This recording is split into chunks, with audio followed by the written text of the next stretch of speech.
Iniimbestigahan na ng PAGCOR at Anti-Money Laundering Council ang nadiskubring 100 milyong dolyar o mahigit 4 na bilyong pisong naipuslit umano sa Pilipinas sa pamamagitan umano ng mga kasino at ilang bangko. Para naman sa isang mambabatas na papanahon na para amyendahan ang batas sa money laundering. Balitang hatid ni Marisol Abduraman.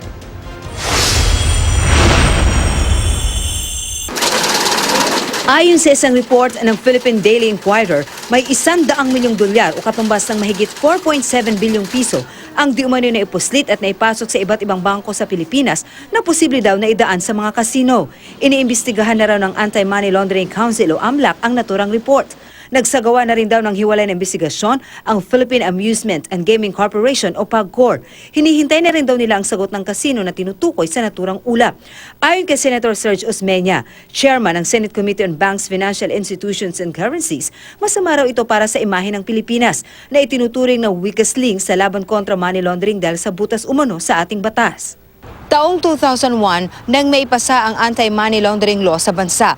Noong 2013 una itong naamyendahan, pero sa tingin Osmeña, dapat na ito muling amyendahan matapos ang panibagong insidente ng money laundering. Ang nakababahala raw, baka drug money pa ang sinasabing halagang nilaunder dito at inilabas ng ulit.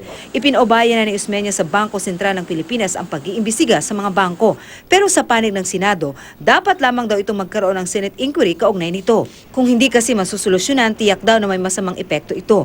Magiging restrictive ngayon yung international banking arrangements natin at wala na gusto makipag-business sa Philippine banks. For example, if our Philippine banks are not allowed to do international businesses, that cuts us off from the rest of the world. No? Bukod sa kasino, hindi rin saklaw ng batas ang real estate at art.